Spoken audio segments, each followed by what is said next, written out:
Hello dear student, स्वागत है आप सभी का सक्सेस जोन टेक्निकल क्लासेस में। और अभी जो एनसीएल के एग्ज़ाम होने वाले हैं, उन सभी स्टूडेंट जो भी एनसीएल का एग्ज़ाम देने के लिए जा रहे हैं, उन सभी के लिए सक्सेस जोन आप सभी लोगों को बेस्ट ऑफ लक। आप लोग बहुत अच्छा एग्ज़ाम दें और आप लोग सभी लोग जल्दी से जल्दी सिलेक्शन प्राप्त करें। और 1000 क्वेश्चन की जो सीरीज़ सक्सेस जोन की चल रही है, ये उसका 9वां क्वेश्चन पेपर का सॉल्यूशन है। यदि आप सभी लोग जो भी हैं क्वेश्चन पेपर ऑनलाइन देना चाहते हैं, जो भी स्टूडेंट ऑनलाइन क्वेश्चन पेपर देना चाहते हैं, तो फ्रेंड्स आपको डिस्क्रिप्शन बॉक्स में एक लिंक प्रोवाइड हो जाएगी, टेलीग्राम लिंक प्रोवाइड हो जाएगी, जहां से आप टेलीग्राम ग्रुप से जुड़कर आप हमारे साथ जुड़ सकते हैं और आप ऑनलाइन एग्ज़ाम भी दे सकते हैं। साथ ही आप जितने भी वहां पर क्वेश्चन पेपर होते हैं, जितनी भी पीडीएफ्स होती हैं, सारी आपको वहां पर प्राप्त हो जाएंगी। यदि आपको कोई डाउट है तो अभी आप टेलीग्राम ग्रुप में क्लियर कर सकते हैं। साथ ही यदि आपको 1000 क्वेश्चन सीरीज की ये पीडीएफ अगर खरीदना है, अगर बाय करना चाहते हैं आप, तो आप हमारे पर्सनल व्हाट्सअप नंबर जो कि आपको सामने दिखाई दे रहा है, इस पर आप हमको व्हाट्सअप करके ये जो पीडीएफ है खरीद सकते हैं।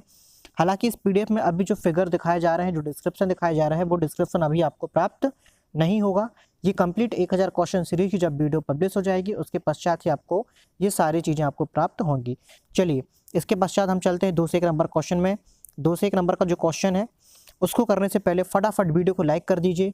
और वीडियो को यदि आपने सब्सक्राइब नहीं किया है, अभी तक हमारे चैनल को सब्सक्राइब नहीं किया है, तो आप हमारे चैनल को सब्सक्राइब कर दीजिए और बेल आइकन की बटन दबाकर आप जो भी नोटिफिकेशन सक्सेस जोन के आते हैं उनको प्राप्त कीजिए।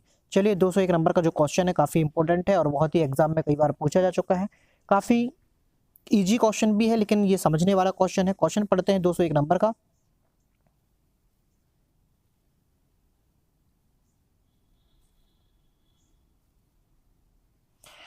एक रिवेट जोड़ में एक रिवेट के केंद्र से दूसरे रिवेट के केंद्र की दूरी जो जोड़ के समानांतर हो कहलाता है। In a rivet joint the distance from the centre of one rivet to the centre of the another rivet which is parallel to the joint is called. Options आपके दिए हुए हैं, मार्जिन, डायगोनल पिच या फिर back pitch. तो चलिए चलते हैं इसके आंसर की तरफ। इसका आंसर हमारा हो जाता है क्या? पिच। चलिए, कैसे निकल कर आता है पिच, इसके बारे में देख लेते हैं। सबसे पहले अगर हम लोग बात कर लेते हैं रिवेटिंग की बात करते हैं, तो रिवेटिंग क्या होता है? रिवेटिंग एक मेथड है जो कि जो मेकिंग की जो जोड़ने वाली जो सीटें होती हैं उनको परमानेंट ज्वाइंट करता है। यानी कि आपका जो रिवेट है वो कौन सा ज्वाइंट होता है? वो आपका परमानेंट ज्वाइंट होता है। काफ़ी सारे एग्जाम, चाहे वो डीएमआरसी एग्जाम हो, इसरो एग्जाम हो, या फिर ओएफआरसी का कोई सा भी एग्जाम हो, तो आपने देखा होगा ये रिवेटिंग का क्वेश्चन काफ़ी ज़्यादा पूछा गया है कि जो रिवेटिंग होता है वो किस प्रकार का ज्वाइंट होता है। तो रिवेटिंग जो होता है आपका परमानेंट यानी कि स्थायी प्रकार का ज्वाइंट होता है। ये आपके सामने 2 प्लेटों को यहाँ पे जोड़ा जा रहा है, आप देखेंगे नीचे एक प्लेट है और ऊपर एक प्लेट है। तो इसके बीच में आपने देखा होगा कि एक रिवेट और दूसरे रिवेट के सेंटर के बीच की जो दूरी होती है, यानी कि 2 रिवेटों के सेंटर के बीच की दूरी को रिवेट का पिच कहते हैं। ये रिवेट का पिच हो जाता है। चलिए, अगर हम लोग डायगोनल पिच की बात करते हैं, तो डायगोनल पिच क्या होता है? आपने देखा होगा एक रिवेट की पंक्ति ये है, दूसरे रिवेट की पंक्ति ये है, तो इनके एक रिवेट में जो चेन का जो जिगजैग हिस्सा बन रहा है, ये जिगजैग हिस्सा ही आपका क्या कहलाता है? आपका डायगोनल पिच कहलाता है। इनके सेंटर टू सेंटर के बीच की दूरी क्या कहलाती है? डायगोनल पिच कहलाती है। मार्जिन की यदि हम लोग बात करते हैं, तो रिवेट को प्लेट के किनारे से रिवेट के सेंटर के बीच की दूरी कितनी होना चाहिए? ये होना चाहिए कम से कम 2D होना चाहिए, और मैक्सिमम कितना होना चाहिए? मैक्सिमम आपका 10T होना चाहिए। यानी कि रिवेट के व्यास का 2 गुना होना चाहिए और प्लेट की मोटाई का 10 गुना लगभग होना चाहिए अधिकतम। तो ये मार्जिन यानी कि प्लेट के किनारे से रिवेटिंग करने की जो लाइन होती है उसको हम लोग क्या बोलते हैं? मार्जिन बोलते हैं। तो इस तरह से एक क्वेश्चन आपका कंप्लीट होता है। अगले क्वेश्चन पर चलते हैं। काफ़ी इंपॉर्टेंट क्वेश्चन है और ये एग्जाम में भी पूछा जा चुका है।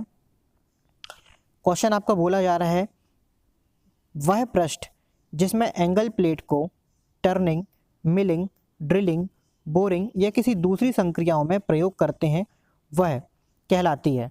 The surface is which the angle plate is the used for turning, milling, drilling, borrowing of any other actions. आपका जो एंगल प्लेट होती है, यानी कि क्वेश्चन यहाँ पे कहने वाला ये है कि आप चाहे ड्रिलिंग करते हैं, बोरिंग करते हैं, रीमिंग करते हैं या दूसरी कोई भी प्रोसेस करते हैं, तो उसमें यदि आप एंगल प्लेट का प्रयोग करते हैं, तो एंगल प्लेट जो होती है वो किसी भी फिनिश जो आपका कंपोनेंट होता है उस फिनिश कंपोनेंट के कैसे होती है, उस फिनिश कंपोनेंट के किस डायरेक्शन में होती है। यहाँ पे आपके ऑप्शंस जो दिए हुए हैं, आपका ऑप्शंस है फिनिश्ड पृष्ठ के समानांतर होती है, यानी कि जो आपका एक फिनिश पृष्ठ होता है, माना का चलो ये आपका फिनिश पृष्ठ है तो इसके समानांतर एंगल प्लेट लगाते हैं, या फिर फिनिश्ड पृष्ठ के लंबवत होती है।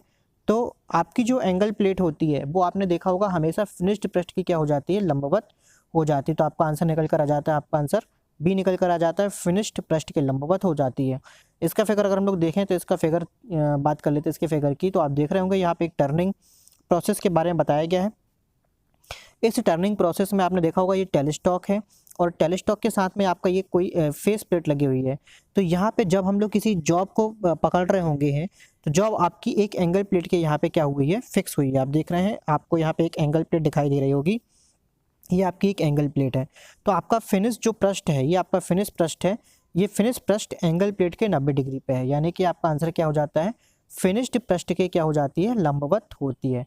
तो यहाँ से हमारा आंसर निकल कर आ जाता है वह पृष्ठ जिसमें एंगल प्लेट को टर्निंग, मिलिंग, ड्रिलिंग, बोरिंग या किसी दूसरी संक्रियाओं में प्रयोग करते हैं वह फिनिश्ड पृष्ठ की क्या हो जाती है, लंबवत होती है।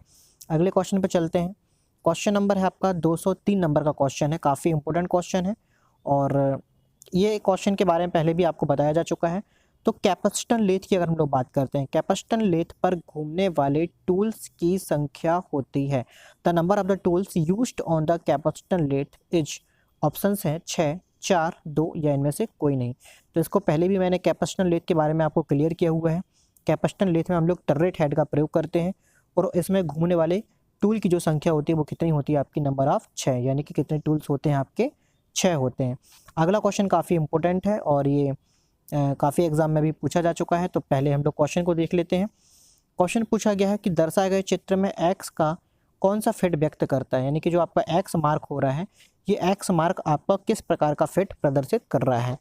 तो यहाँ पे अगर हम देखते हैं ऑप्शंस आपके क्या क्या दिए हैं, तो आपके ऑप्शंस हैं आपके clearance fit, maximum clearance, maximum interference, transition fit या फिर मिनिमम इंटरफेरेंस। तो चलिए अगर हम लोग बात कर लेते हैं, सबसे पहले अगर हम लोग फिगर को देखें तो इस फिगर पे मार्क करते हैं। इस फिगर को मैंने चलो यहाँ पे बड़ा भी कर दिया है, आप देखते हैं यहाँ पे। तो काफ़ी ज़्यादा ये जो क्वेश्चन है ये वाला क्वेश्चन काफ़ी इंपॉर्टेंट है, DMRC, DRDO और इसरो के एग्जाम में भी पूछा जा चुका है ये क्वेश्चन। समझने की अवश्य देर है आपका, समझने के लिए आपको क्या करना है, आप देखेंगे कि ये जो एक्स है वो एक्स आपका किसकी किसके बीच में आ रहा है, ये एक्स आपका आ रहा हैगा मैक्सिमम शाफ्ट और मिनिमम होल। अब ये मैक्सिमम शाफ्ट और मिनिमम होल हुई तो हुई कैसे, इसको हम लोग कैसे पहचाने, तो इसको पहचानने का सबसे बेहतरीन तरीका है, आपने देखा होगा, मान के चलो ये हमारी जीरो लाइन होती है, जीरो लाइन पे हमेशा जो भी चीज़ बनाई जाती है तो ऊपर की ओर पॉजिटिव होती है और नीचे की ओर क्या होती है, नेगेटिव होती है। और जब होल, अगर इसको हम लोग बोल देते हैं ये होल है, ये आपका क्या है, होल है, तो अगर होल जीरो लाइन के ऊपर के साथ टच होकर चलता है तो ये आपका होल बेसिक सिस्टम कहलाता है। और ये सॉफ्ट बेसिक सिस्टम की अगर हम लोग बात करें तो जीरो लाइन के नीचे जो सिस्टम चलती है, अगर कोई सॉफ्ट हो जो कि जीरो लाइन से अटैच होती है तो ये वाला हिस्सा आपका पॉजिटिव होता है, ये हिस्सा आपका नेगेटिव होता है और ये कहलाता है आपका सॉफ्ट बेसिस सिस्टम कहलाता है। बेसिस सिस्टम के लिए आपको लिमिट फिट टॉलरेंस के बेसिक सिस्टम को जानने के लिए डिस्क्रिप्शन बॉक्स में आपको लिंक को जो है प्रोवाइड करवा दिया गया है, वहाँ से आप वीडियो को देखकर जो बेसिक सिस्टम किस तरह से निकालते हैं वो आप देखेंगे और उसको नोट जरूर करेंगे। तो यहाँ पे आप देखेंगे, यहाँ पे सॉफ्ट का हमने ऊपरी हिस्सा, यानी कि ऊपरी हिस्सा मतलब ये प्लस होता है, ये नेगेटिव होता है, ये पॉजिटिव होता है, ये नेगेटिव होता है। तो आपने सॉफ्ट का प्लस वाला हिस्सा लिया है, यानी कि आपने लिया हुआ है मैक्सिमम सॉफ्ट ली हुई है आपने, और होल का आपका नेगेटिव वाला हिस्सा लिया, यानी आपने क्या लिया हुआ है, मिनिमम होल लिया हुआ है। तो देखेंगे कि जो मैक्सिमम सॉफ्ट और मिनिमम होल के बीच का अंतर क्या होता है, मैक्सिमम सॉफ्ट और मिनिमम होल। तो जब सॉफ्ट का बड़ा से बड़ा भाग भी होल के छोटे से छोटे भाग से क्या होता है, बड़ा होता है, तो वहाँ पे इंटरफेरेंस फिट होता है। और जब हमने यहाँ पे सॉफ्ट का ऑलरेडी हमने प्लस वाला भाग लिया, यानी कि मैक्सिमम भाग लिया हुआ है और होल का मिनिमम वाला भाग लिया हुआ है, तो इसके बीच का डिफरेंस क्या हो जाएगा, इसके बीच का डिफरेंस हो जाएगा आपका मैक्सिमम इंटरफेरेंस। तो यहाँ से हमारा आंसर निकल कर आ जाता है मैक्सिमम इंटरफेरेंस, इसका आंसर हो जाता है answer B, maximum interference. Next question 205 number का क्वेश्चन काफ़ी इंपॉर्टेंट है और एग्जाम में काफ़ी बार आ चुका है। लगभग अगर हम बात करें तो 100% ये क्वेश्चन हर एग्जाम में आपको पूछा जाता है, या तो आपको स्टेनलेस स्टील का पूछा जाता है या फिर आपको हाई स्पीड स्टील का पूछा जाता है। तो ये काफ़ी इंपॉर्टेंट क्वेश्चन है। क्वेश्चन में पूछा गया है स्टेनलेस स्टील के लिए निम्नलिखित में से कौन सा मिश्रण सही है, which of the following alloy is correct for stainless steel. तो स्टेनलेस स्टील जो होता है एक जंगरोधी इस्पात होता है, आप सभी जानते हैं जंगरोधी इस्पात होता है। और जो भी हमारे केमिकल प्लांट के बर्तन होते हैं, केमिकल प्लांट के बर्तन में हम लोग इसका प्रयोग करते हैं, स्टेनलेस स्टील का प्रयोग करते हैं। सर्जिकल यानी कि जो ऑपरेशन करने वाले टूल्स होते हैं, जो कि डॉक्टर लोग प्रयोग करते हैं, चीरने फाड़ने वाले जो टूल्स प्रयोग करते हैं, वो भी आपके स्टेनलेस स्टील के ही होते हैं। ठीक है, तो स्टेनलेस स्टील में अगर हम लोग बात करते हैं तो स्टेनलेस स्टील 8%, 18% और 1% का मिश्रण होता है। यानी कि 8% आपका क्या होता है, निकेल होता है, 18% क्या होता है आपका क्रोमियम होता है, और 1% क्या होता है आपका कार्बन होता है। तो इस मिश्रण को आप लोग नोट कर सकते हैं, यहाँ पे लिखा हुआ है मैंने मिश्रण पूरा आपका। यहाँ से हमारा आंसर हो जाएगा डी, 8% निकेल, 18% क्रोमियम और 1% कार्बन का मिश्रण होता है आपका कौन सा, स्टेनलेस स्टील। ये काफ़ी इंपॉर्टेंट क्वेश्चन है दोस्तों, और आप लोग वीडियो को पॉज करके इसको नोट जरूर करें। वीडियो यदि आपको पसंद आ रहा है तो वीडियो को लाइक जरूर करें, और कमेंट बॉक्स में हमको ज़रूर बताएं कि आपको वीडियो कैसा लगा, ताकि आपके कमेंट से सक्सेस जोन आपसे और ज़्यादा इंस्पायर होगा और आपको बहुत अच्छी अच्छी वीडियो ला कर देगा। तो यदि आपने अभी भी वीडियो को सब्सक्राइब नहीं किया है, फटाफट चैनल को सब्सक्राइब कर लीजिए। चलिए अगले क्वेश्चन पर चलते हैं। क्वेश्चन नंबर है आपका 206, यानी कि बेवल गेज। बेवल गेज में ब्लेड की लंबाई होती है, नया क्वेश्चन है और ये क्वेश्चन आपको कहीं भी प्राप्त नहीं होगा, तो ये काफ़ी इंपॉर्टेंट क्वेश्चन है। तो बेवल गेज की अगर हम लोग बात कर लेते हैं, बेवल गेज में ब्लेड की जो लंबाई होती है वो कितनी होती है।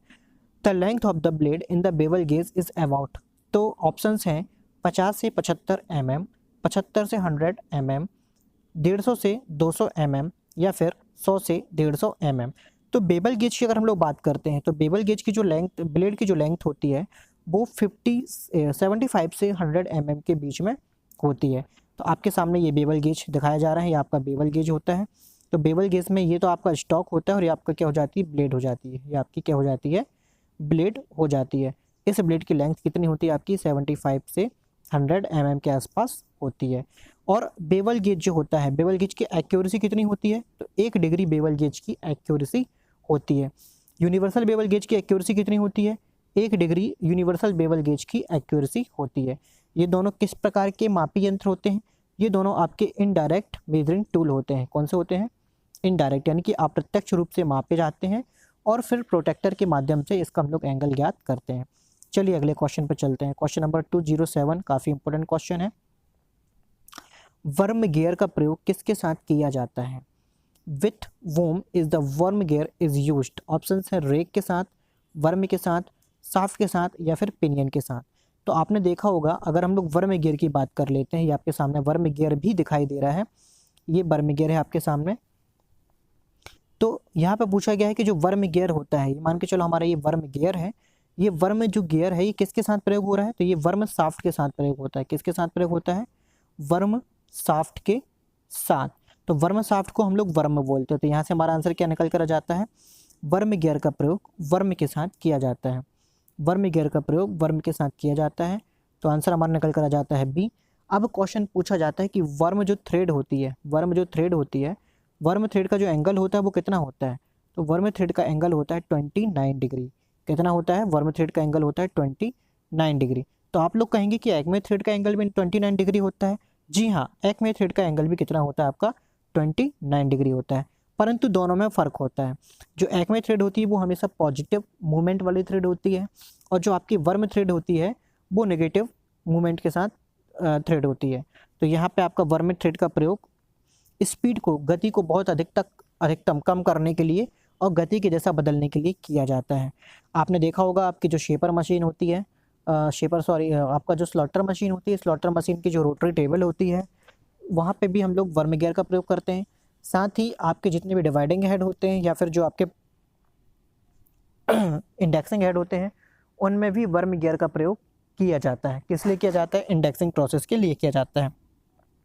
चलिए अगर हम लोग बात कर लेते हैं अगले क्वेश्चन की, 208 नंबर का क्वेश्चन है। सोल्डर का मिश्रण होता है, सोल्डर इज एन एलॉय। तो सोल्डर जो होता है, आपने देखा होगा कि सोल्डर एक प्रकार का आपका सेमी परमानेंट फास्टनर होता है। कौन सा होता है आपका, semi permanent fastener. Semi permanent fastener का मतलब होता है कि वे फास्टनर जिन पे ज्वाइनिंग के दौरान मेटल जुड़ तो जाता है, लेकिन जब हम लोग मेटल को क्या करते हैं या किसी भी असेंबली को जब हम लोग डिसमेंटल करते हैं, तो आपकी जो असेंबली होती है, आपके जो पार्ट्स होते हैं वो सेफ रहते हैं, जबकि आपका सोल्डर क्या होता है, ख़राब हो जाता है। तो ये आपके सेमी परमानेंट फास्टनर कहलाते हैं। चलिए इसका मिश्रण अगर हम लोग बात कर लेते हैं, तो आपका जो सोल्डर होता है वो किस किस का मिश्रण होता है। सोल्डर आपका टिन एंड लेड का मिश्रण होता है। ये काफ़ी इंपॉर्टेंट क्वेश्चन है। तो जो सोल्डर होता है आपका टिन एंड लेड का मिश्रण होता है। यहाँ पे मैंने आपको दोनों के बारे में बताया भी हुआ है, आप देखेंगे। अगर हम लोग स्टैंडर्ड सोल्डर यानी कि सॉफ्ट सोल्डर की बात करते हैं, तो सॉफ्ट सोल्डर आपका 50% टिन और 50% लेड होता है। अगर हम लोग केवल सोल्डर की बात करें तो 60% टिन या 40% लेड होता है। ये दोनों ही क्वेश्चन आपके डीएमआरसी में पूछे जा चुके हैं। या डीएमआरसी की बात करें या फिर हम लोग मैक्सिमम क्वेश्चन पेपर की बात करें, तो ये क्वेश्चन आपका सोल्डर का मैक्सिमम पूछा गया है, जहाँ पे आपको मैक्सिमम आंसर क्या लगाना होता है, 60% टिन और 40% लेड का लगाना हुआ होता है। 209 नंबर के क्वेश्चन की बात कर लेते हैं। 209 नंबर के क्वेश्चन काफ़ी इंपॉर्टेंट क्वेश्चन है ये। दांते के टॉप से पिच सर्कल के तक की सीधी दूरी कहलाती है। The straight distance from the tooth top to the pitch circle is called, option है एडेंडम, डिडेंडम, टूथ स्पेस या फिर मॉड्यूल।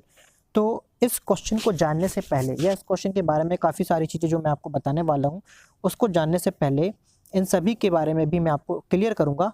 फिलहाल यहाँ पे मैं आपको आंसर क्लियर कर देता हूँ। दांते के टॉप से पिच सर्कल के तक की जो रेडियल दूरी होती है उसे हम लोग क्या बोलते हैं, एडेंडम बोलते हैं। तो यहाँ से हमारा आंसर क्या निकल कर आ जाता है, आंसर निकल कर आ जाता है ए। तो ये आपके सामने गियर की प्रोफाइल बनी हुई है। हालांकि गियर की पूरी प्रोफाइल को मैं एक आपको वीडियो में क्लियर करूंगा। फिलहाल इस गियर की प्रोफाइल पे थोड़ा सा नज़र डालते हैं। तो आप देख रहे होंगे कि आपका ये वाला जो सेंटर का जो सर्कल होता है ये आपका पिच सर्कल कहलाता है। कौन सा सर्कल होता है, ये आपका पिच सर्कल होता है। यहाँ पे आपका मेंशन भी किया हुआ है, आपने देखे होंगे। तो आपका यहाँ पे लिखा भी हुआ है पिच सर्कल। इसके पश्चात अगर हम लोग बात करते हैं मेजर सर्कल की, यानी कि दांते के टॉप की बात करते हैं, तो गियर टूथ का जो आपका दांते का टॉप होता है, आपका देख रहे हैं गियर टूथ का ये दांते का टॉप होता है। तो इसे हम लोग बोलते हैं ये जो सर्कल बनता है ये आपका एडेंडम सर्कल कहलाता है। कौन सा सर्कल कहलाता है, एडेंडम सर्कल। अब आप देख रहे हैं ये आपका पिच सर्कल और ये आपका दांते का टॉप, इसके बीच की जो रेडियल दूरी है इसको हम लोग क्या बोलते हैं, एडेंडम। ये आपका लिखा भी हुआ है यहाँ पे एडेंडम। तो दांते के टॉप से पिच सर्कल तक की बीच की जो रेडियल दूरी होती है उसे हम लोग क्या बोलते हैं, एडेंडम के नाम से जानते हैं। तो ये हमारा एडेंडम हो जाएगा। अब बात कर लेते हैं डेडेंडम की, बात कर लेते हैं। तो आपने देखा होगा दांते का सबसे निचला वाला भाग, कि दांते का सबसे निचला वाला भाग जो होता है वो डेडेंडम सर्कल होता है। तो दांते के जड़, इसको हम लोग जड़ बोलते हैं। क्या बोलते हैं, इसको हम लोग जड़ बोलते हैं। ये वाला पार्ट जो होता है वो जड़ कहलाता है, यानी कि रूट कहलाता है। तो दांते के जो रूट होता है, रूट से पिच सर्कल के बीच की जो सीधी दूरी होती है उसे हम लोग क्या नाम देते हैं, उसे हम लोग बोलते हैं डेडेंडम। तो ये आपका डेडेंडम हो जाता है। मॉड्यूल की अगर हम लोग बात करें, तो मॉड्यूल क्या होता है आपका पिच सर्कल डाया और नंबर ऑफ टीथ का जो अनुपात होता है उसे हम लोग क्या बोलते हैं, मॉड्यूल बोलते हैं। चलिए यहाँ पे मैं गियर की प्रोफाइल को आगे आपको जरूर क्लियर करूँगा। फिलहाल यहाँ पे आपको काफ़ी सारी परिभाषाएं जो मैंने आपको यहाँ पे लिखवाई हुई हैं, आप इसको नोट कर सकते हैं वीडियो को पॉज करके। तो सबसे पहले आपका पिच सर्कल का दिया हुआ है। पिच सर्कल क्या होता है, आपका देखेंगे आप, गियर का पिच वृत्त वह काल्पनिक वृत्त होता है जिसके घूमने पर वही गति प्राप्त होती है जो वास्तविक गति गियर की होती है। यानी कि पिच सर्कल एक काल्पनिक वृत्त होता है और गियर को स्पेसिफाइड करने के लिए पिच सर्कल सबसे महत्वपूर्ण, पीसीडी पिच सर्कल व्यास जो होता है सबसे महत्वपूर्ण भूमिका निभाता है। मेजर सर्कल की अगर हम लोग बात करते हैं, तो मेजर सर्कल जो होता है आपका, एडेंडम सर्कल जो होता है, गियर के दांतों के ऊपरी सिरे से गुजरता वृत्त एडेंडम सर्कल कहलाता है। ये मैं आपको बता चुका हूँ। ठीक है, यहाँ पे एक बार फिर से प्रोफाइल बना लेते हैं। तो आपका ये वाला जो वृत्त देखेंगे आप, और ये वृत्त देखेंगे और ये वृत्त देखेंगे, तो ये वाला वृत्त जो मैंने मार्क किया हुआ है ये आपका कहलाता है एडेंडम सर्कल, यानी कि मेजर सर्कल। और ये जो बीच वाला आपने देख रहे हैं ये काल्पनिक सर्कल होता है, ये होता है पिच सर्कल। और जो नीचे वाला आप जो देख रहे हैं ये होता है आपका रूट सर्कल, यानी कि डेडेंडम सर्कल या माइनर सर्कल।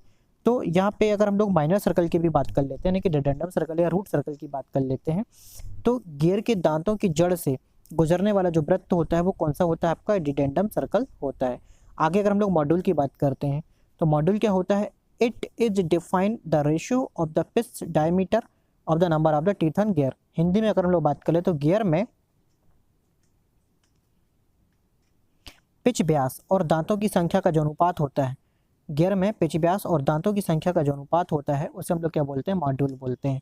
तो ये काफ़ी इंपॉर्टेंट लाइन है। और अगर हम लोग हर एग्ज़ाम की बात करें, चाहे वो आपका ऑर्डिनेंस फैक्ट्री का एग्ज़ाम हो या फिर आपका इसरो का एग्ज़ाम हो, सेल का एग्ज़ाम हो, गेल का एग्ज़ाम हो, बीएचईएल हो, तो किसी भी एग्जाम में ये काफ़ी इंपॉर्टेंट क्वेश्चन है। और अभी हाल ही में अगर हम बात करें डीआरडीओ में क्वेश्चन भी पूछा जा चुका है। अगर हम लोग बात करते हैं इसके फार्मूले की बात करते हैं तो आपको मॉड्यूल को लेटर एम से प्रदर्शित किया जाता है और इसे मिलीमीटर में प्रदर्शित किया जाता है। मॉड्यूल की अगर हम लोग बात करते हैं तो मॉड्यूल का फार्मूला होता है आपका pitch circle diameter upon number of teeth. आगे अगर हम लोग एडेंडम की बात करते हैं तो एडेंडम क्या होता है, गियर के दांतों के ऊपरी किनारे से पिच वृत्त तक की रेडियल दूरी एडेंडम कहलाती है। और रिडेंडम की बात करें तो गियर के दांते के जड़ से पिच वृत्त तक की रेडियल दूरी कहलाती है आपकी डिडेंडम। काफ़ी इंपॉर्टेंट क्वेश्चन था आपके लिए ये। अगले क्वेश्चन पर चलते हैं। क्वेश्चन आपका पूछा गया है, मशीनों में यथा स्पिंडल आदि में पावर ट्रांसमिशन के लिए किस प्रकार के थ्रेड का प्रयोग किया जाता है। What type of thread is used for power transmission in machine such as spindle etcetera. Option है आपके knuckle thread, acme thread, square thread या फिर वी थ्रेड। तो मशीनों में अगर हम लोग बात करें, मशीनों के जो स्पिंडल में जो थ्रेड पाई जाती है वो आपकी कौन सी थ्रेड होती है, स्क्वायर थ्रेड होती है। आंसर सी आ जाएगा आपके स्क्वायर थ्रेड। आप बात कर लेते हैं जैसे कि बेंच वाइज के स्पिंडल में बात करें तो स्क्वायर थ्रेड होती है। लेथ मशीन की क्रॉस स्लाइड के स्पिंडल की बात करें तो वहाँ पे भी स्क्वायर थ्रेड होती है। लेथ मशीन के ही अगर हम लोग कंपाउंड स्लाइड की बात करें तो वहाँ के स्पिंडल में भी आपका स्क्वायर थ्रेड ही होती है। लेथ मशीन के अगर हम लोग टेलीस्टॉक की बात करते हैं तो टेलीस्टॉक के स्पिंडल में भी आपका स्क्वायर थ्रेड ही होती है। तो मैक्सिमम अगर हम लोग बात करें तो मैक्सिमम मशीनों में यथा स्पिंडल आदि में पावर ट्रांसमिशन के लिए स्क्वायर थ्रेड का प्रयोग किया जाता है। और स्क्वायर थ्रेड आपकी सबसे मजबूत थ्रेड होती है जिसका एंगल लगभग आपका 0 डिग्री होता है या फिर 90 डिग्री। मैक्सिमम आंसर आपका 0 डिग्री ही आना चाहिए स्क्वायर थ्रेड का, क्योंकि स्क्वायर थ्रेड की जो फ्लैंक होती है वो किसी भी डिग्री में आपका मूविंग नहीं होती। तो स्क्वायर थ्रेड का एंगल आपका कितना होता है, आपका 0 डिग्री होता है। मैक्सिमम केसेस में आप लोग अगर पाएंगे तो ये 90 डिग्री भी लोग आपको बताएंगे। मैं और आपकी जो स्क्वायर थ्रेड होती है, स्क्वायर थ्रेड की आपकी गहराई, क्रेस्ट की चौड़ाई और रूट की चौड़ाई दोनों तीनों सब क्या होती हैं, बराबर होती हैं। चलिए बात कर लेते हैं, अगर हम लोग हेमेटाइट की बात कर लेते हैं। हेमेटाइट का कलर होता है, हेमेटाइट इज कलर्ड। ऑप्शंस हैं लाल रंग का ऑक्साइड, ब्राउन रंग का ऑक्साइड, काले रंग का ऑक्साइड या फिर भूरे रंग का ऑक्साइड। तो एक्चुअली हेमेटाइट होता क्या है, हेमेटाइट होता है आयरन ओर, यानी कि पृथ्वी में पाए जाने वाले ऐसे अयस्क के जिनके माध्यम से, जिनका प्रगलन करके हम लोग आयरन निकालते हैं कि लोहा निकालते हैं, उसको हम लोग हेमेटाइट या आयरन ओर बोलते हैं। तो आपके पृथ्वी में लगभग 6 से 7 प्रकार के आयरन ओर पाए जाते हैं, जिनमें से 4 मुख्य होते हैं। वो 4 कौन कौन से होते हैं, वो 4 होते हैं आपके मैग्नेटाइट, हेमेटाइट, लिमोनाइट और सिडेराइट। ये चारों के बारे में आपको क्लियर करूंगा। फिलहाल हेमेटाइट का रंग लाल रंग का ऑक्साइड होता है। यहाँ पे अगर हम लोग मैग्नेटाइट की बात करें तो मैग्नेटाइट आपका भूरे रंग का ऑक्साइड होता है। दोनों चीज़ों को आप क्लियर कर लें, मैग्नेटाइट आपका भूरे रंग का ऑक्साइड होता है और हेमेटाइट आपका लाल रंग का ऑक्साइड होता है। अगर हम लोग मैग्नेटाइट में आयरन की बात करें कि जो मैग्नेटाइट आयरन ओर होता है उसमें कितना प्रतिशत आयरन हमको प्राप्त होता है, तो मैग्नेटाइट में 72% आयरन प्राप्त होता है, हेमेटाइट में 70% आयरन प्राप्त होता है, लिमोनाइट में 60% आयरन प्राप्त होता है और सिडेराइट में 48% आयरन आपको प्राप्त होता है। चलिए अगले क्वेश्चन पर चलते हैं। पार्ट के बाहरी सरफेस को हार्ड करने तथा अंदर की सरफेस को मुलायम रखने के लिए क्रिया की जाती है।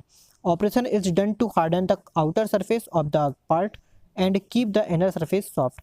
यहाँ पे क्वेश्चन की अगर हम लोग बात करें तो किसी स्टील का ऐसा पार्ट, किसी स्टील की सतह का ऐसा पार्ट जिसमें हमको बाहर की जो सरफेस है, इस बाहर की सरफेस को क्या करना है, हार्ड करना है। जबकि इस पार्ट को टूटने से बचाने के लिए जो अंदर की सरफेस होती है, इस अंदर की सरफेस को हमको कैसा रखना है, सॉफ्ट रखना है। यानी कि अगर हम लोग इसकी तुलना करें किसी बाटी से, अगर आप इसको बाटी समझें या फिर हमारे गांव में तो गक्कड़ बोलते हैं, तो आप बाटी से समझ सकते हैं कि बाटी जब आप बनाते हैं तो बाटी की बाहरी सरफेस क्या होती है, हार्ड होती है, जबकि अंदर की सरफेस क्या होती है, आपकी सॉफ्ट होती है।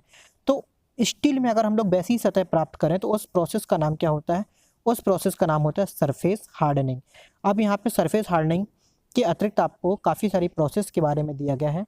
हीट ट्रीटमेंट की काफ़ी प्रोसेस हैं, जैसे कि एनिलिंग, नॉर्मलाइजिंग, कार्बोराइजिंग या फिर केस हार्डनिंग।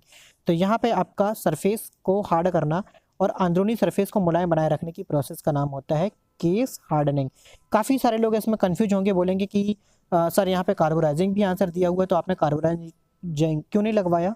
तो कार्बोराइजिंग आंसर नहीं देने का कारण ये होता है क्योंकि जो कार्बोराइजिंग होता है वो केस हार्डनिंग की ही एक प्रोसेस होती है, इसलिए केस हार्डनिंग यहाँ पे हमारा आंसर सबसे बेस्ट होता है। सरफेस हार्डनिंग की अगर हम लोग बात करते हैं तो सरफेस हार्डनिंग की हम लोग बात कर लेते हैं। सरफेस हार्डनिंग में क्या क्या होता है, पार्ट के बाहरी सरफेस को हार्ड करने तथा अंदर की सतह को मुलायम रखने की प्रोसेस सरफेस हार्डनिंग कहलाती है और ये मुख्य रूप से 4 प्रकार की होती है। अब कुछ स्टूडेंट इसमें बोलेंगे कि सर सरफेस हार्डनिंग की तो हमने 5 प्रोसेस पढ़ी है, तो बिल्कुल मैंने भी 5 प्रोसेस पढ़ी हुई है, परंतु जो साइनाइडिंग एक प्रोसेस होती है, साइनाइडिंग प्रोसेस काफ़ी जहरीली होती है, इसलिए उसका प्रयोग नहीं किया जाता है। इसी कारण से निम्मी के अकॉर्डिंग 4 प्रोसेस ही बताई गई हैं। तो आप ध्यान रखेंगे सरफेस हार्डनिंग की 4 प्रोसेस ही आपको लिखना है। तो यहाँ पे अगर हम लोग प्रोसेस की बात कर लेते हैं तो देखेंगे आपने यहाँ पे मैंने प्रोसेस के बारे में भी बताया हुआ है और किस कंटेंट में यानी कि किस पार्ट में कौन कौन सी प्रोसेस की जाती है, उसके लिए कार्बन का कंटेंट कितना होना चाहिए वो प्रोसेस ही बताया गया है, और मेन एलाइंग एलिमेंट क्या होना चाहिए वो भी मैंने आपको यहाँ पे मेंशन किया हुआ है। तो वीडियो को पॉज करें, इसको कॉपी पेन उठाकर नोट जरूर करें। जैसे कि केस हार्डनिंग की अगर हम लोग बात कर लेते हैं तो केस हार्डनिंग में ऐसे पार्ट जिनकी हार्डनिंग टेम्परिंग नहीं की जाती, यानी कि ऐसे पार्ट जिनमें 0.15% तक या उससे कम कार्बन कंटेंट होता है, उसकी हम लोग क्या करते हैं, केस हार्डनिंग करते हैं। इसके लिए मुख्य एलाइंग एलिमेंट क्या होता है, कार्बन होता है। अगले की अगर हम लोग बात करते हैं तो अगली नाइट्राइडिंग प्रोसेस होती है। इसमें भी लगभग 0.15% तक कार्बन जिस पार्ट में होता है उसकी हम लोग क्या करते हैं, नाइट्राइडिंग करते हैं। और इसमें हम लोग मेन एलाइंग एलिमेंट नाइट्रोजन होता है। गैस प्रवाहित करते हैं अमोनिया, ध्यान रखिए गैस हम लोग अमोनिया प्रवाहित करते हैं, NH3 प्रवाहित करते हैं, जबकि मुख्य एलाइंग एलिमेंट क्या होता है आपका, नाइट्रोजन ही होता है। फ्लेम हार्डनिंग की बात करें तो फ्लेम हार्डनिंग आपका मीडियम कार्बन स्टील में की जाती है, यानी कि 0.35% से 0.75% कार्बन जिस इस्पात में होता है उसकी हम लोग फ्लेम हार्डनिंग करते हैं। इसमें किसी भी प्रकार का एलाइंग एलिमेंट नहीं होता है। इंडक्शन हार्डनिंग की अगर हम लोग बात करें तो इंडक्शन हार्डनिंग भी आपका मीडियम कार्बन स्टील में ही की जाती है और इसमें भी कोई भी एलाइंग एलिमेंट नहीं होता है। अगले क्वेश्चन पे चलते हैं। क्वेश्चन है M230 नंबर का क्वेश्चन है। M10 × 1.5 टेप के लिए टेप ड्रिल साइज कितना होता है? For tape M10 × 1.5 what is the tape drill size for?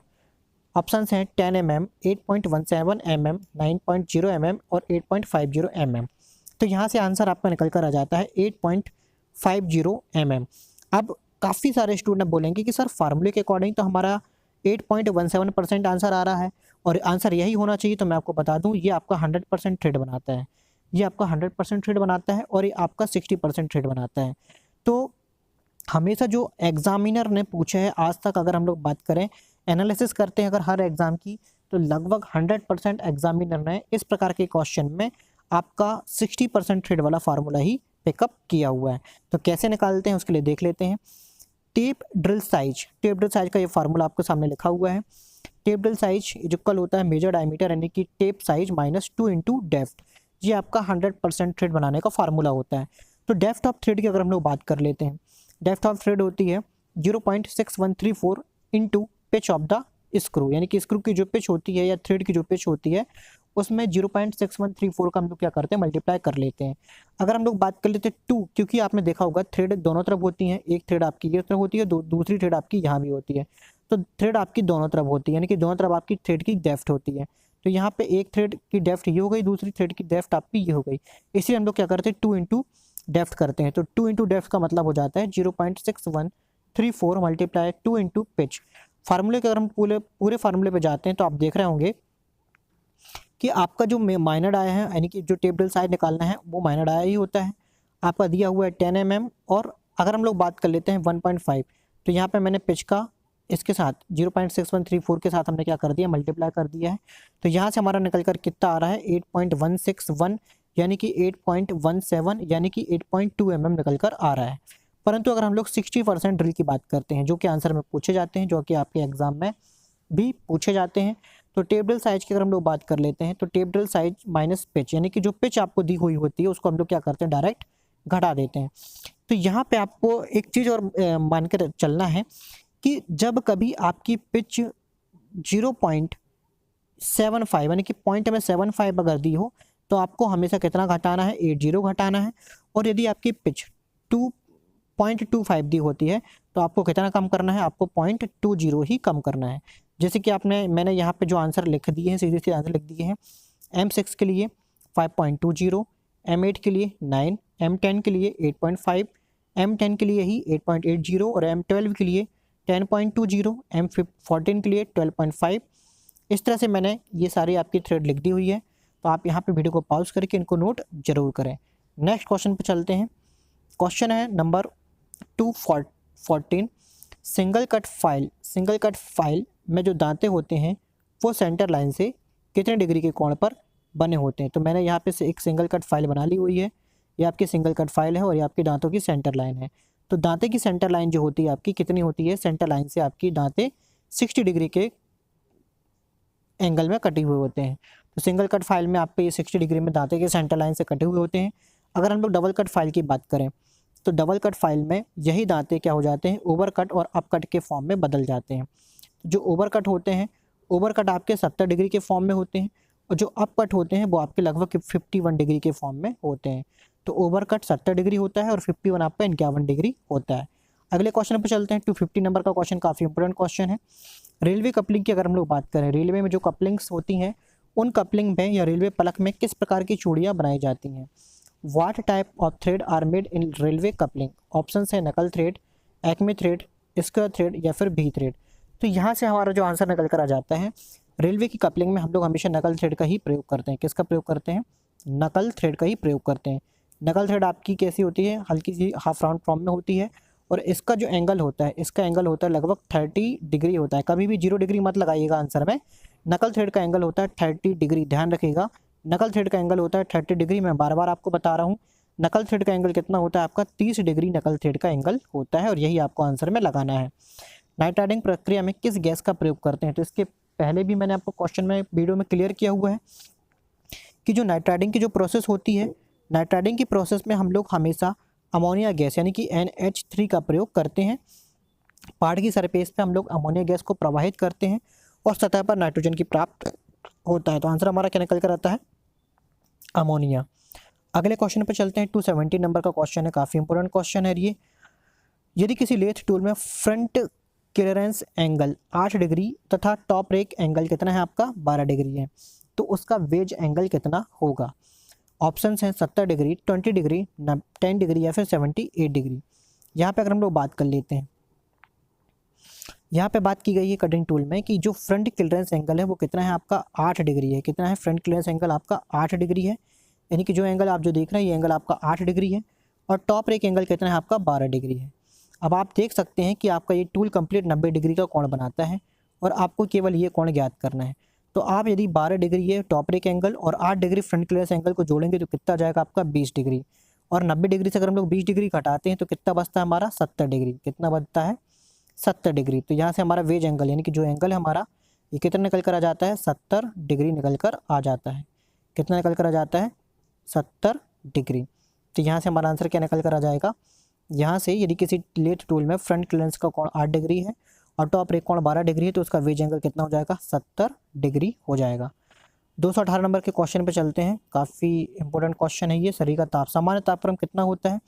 Normal temperature of the body is 98.4 degree Fahrenheit, 97.6 degree Fahrenheit, 96.8 degree Fahrenheit और 97.4 degree Fahrenheit.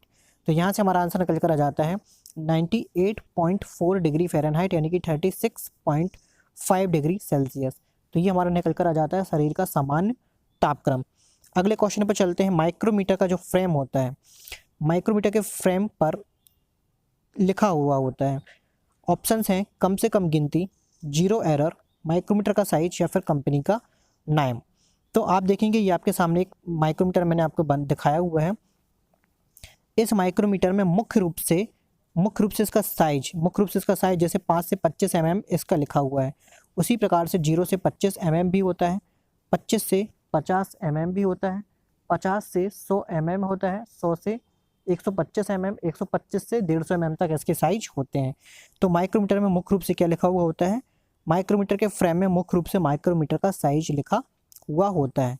अगले question पर चलते हैं। 220 नंबर का क्वेश्चन काफ़ी इंपॉर्टेंट है।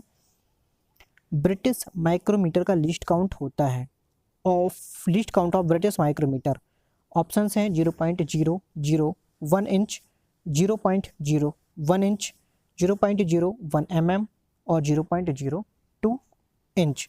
तो ब्रिटिश माइक्रोमीटर की अगर हम लोग बात कर लेते हैं तो ब्रिटिश माइक्रोमीटर का जो लीस्ट काउंट होता है वो हो जाता है आपका 0.001 इंच। यहाँ से मैंने काफ़ी सारे मेजरिंग टूल जो होते हैं उनके बारे में आपको बताया हुआ है और उनके लिस्ट काउंट भी मैंने यहाँ पे आपको मेजर किए हुए हैं, मेंशन किए हुए हैं। तो आप देखेंगे यहाँ पे कौन कौन से हैं, यहाँ पे आप देख सकते हैं और सभी के बारे में नोट भी कर सकते हैं। जैसे कि वर्नियर कैलिपर, तो वर्नियर कैलिपर की mm में 0.02 mm होती है और इंच में होती है 0.001 इंच।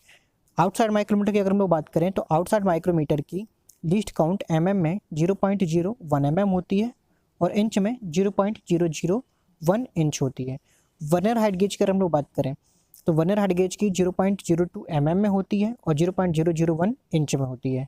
डायल टेस्ट इंडिकेटर की अगर हम लोग बात करें तो डायल टेस्ट इंडिकेटर की में 0.01 से 0.001 होती है या फिर 0.001 इंच से 0.0001 इंच होती है। वीडियो को पॉज करके आप इसको नोट जरूर करें। अगले क्वेश्चन पे चलते हैं। क्वेश्चन है आपका 221 नंबर का क्वेश्चन, काफ़ी इंपॉर्टेंट क्वेश्चन है और ये एग्जाम में तो मैक्सिमम टाइम आपको पूछा जा चुका है। जो आपका सीमेंटेड कार्बाइड की टिप होती है, सीमेंटेड कार्बाइड जो सिंगल पॉइंट टूल होते हैं, सपोज दैट आपका ये single point cemented carbide tipped tool है, यहाँ पे आपकी एक टिप को हमने क्या किया हुआ है, ब्रेजिंग किया हुआ है। तो सेंक के साथ किस विधि से जोड़ा जाता है? ऑप्शंस हैं ब्रेजिंग, बेल्डिंग, सोल्डरिंग या फिर क्लैंपिंग। तो हम लोग हमेशा सीमेंटेड कार्बाइड टिप को ब्रेजिंग की विधि से जोड़ते हैं। कौन सी विधि से जोड़ते हैं? ब्रेजिंग की विधि से जोड़ते हैं। 222 नंबर का क्वेश्चन काफ़ी इंपॉर्टेंट क्वेश्चन है। ट्राई स्क्वायर के ब्लेड के नीचे अंडरकट लगाने का मुख्य कारण क्या होता है? The main reason for applying undercut under the blade of try square is. Options हैं सही माप लेने के लिए, to take correct measurements, try square की सुंदरता के लिए, for the beauty of try square, job के किनारों की वर्क को स्थान देने के लिए, to provide a corner work to job, कोई अन्य, एनी अदर। तो हम लोग हमेशा ट्राई स्क्वायर के ब्लेड के नीचे एक छोटा सा अंडरकट लगा देते हैं और उस अंडरकट लगाने का जो मुख्य उद्देश्य होता है, वो मुख्य उद्देश्य क्या होता है आपका? जॉब की किनारे की वर्क को स्थान देने के लिए। यानी कि आंसर आपका क्या निकल कर आता है? आंसर सी निकल कर आता है आपका। जॉब के किनारों की वर्क को स्थान देने के लिए हम लोग ट्राई स्क्वायर के नीचे अंडरकट लगाते हैं, यानी कि प्रोवाइड करवाते हैं। जैसे कि आप देख रहे होंगे किसी भी कॉर्नर पे अगर हम लोग ये माप रहे हैं तो उस कॉर्नर पे क्या होती है, आपकी एक बर होती है और ट्राई स्क्वायर से मेजर करते समय ये बर आने पर ट्राई स्क्वायर सही मेजरमेंट नहीं दे पाता है। यही कारण है कि हम लोग ट्राई स्क्वायर पे क्या कर देते हैं, एक रिलीफ ग्रुप प्रदान कर देते हैं, जिसे हम लोग क्या बोलते हैं, अंडर कट बोलते हैं। अगले क्वेश्चन पे चलते हैं। क्वेश्चन है आपका 223 नंबर का। श्रिंक रूल में अलाउंस रखा जाता है। Allowances is kept in shrink rule. Options हैं पैटर्न के अनुसार, धातु की सिकुड़न के अनुसार, मोल्ड के अनुसार या फिर उपरोक्त सभी। तो श्रिंक रूल में अलाउंस हमेशा धातु की सिकुड़न के अनुसार ही रखा जाता है। श्रिंक रूल क्या होता है? श्रिंक रूल का इंच जो वास्तविक इंच से 1/10 से 7/16 इंच प्रति फुट क्या होता है, बड़ा होता है।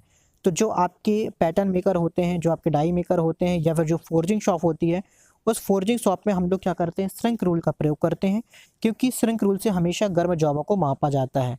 और गर्म जॉब धातु का जो गुण होता है, धातु का गुण गर्मी पाने पर यानी कि गर्म होने पर फैलता है और ठंडा होने पर क्या होता है, सिकुड़ता है।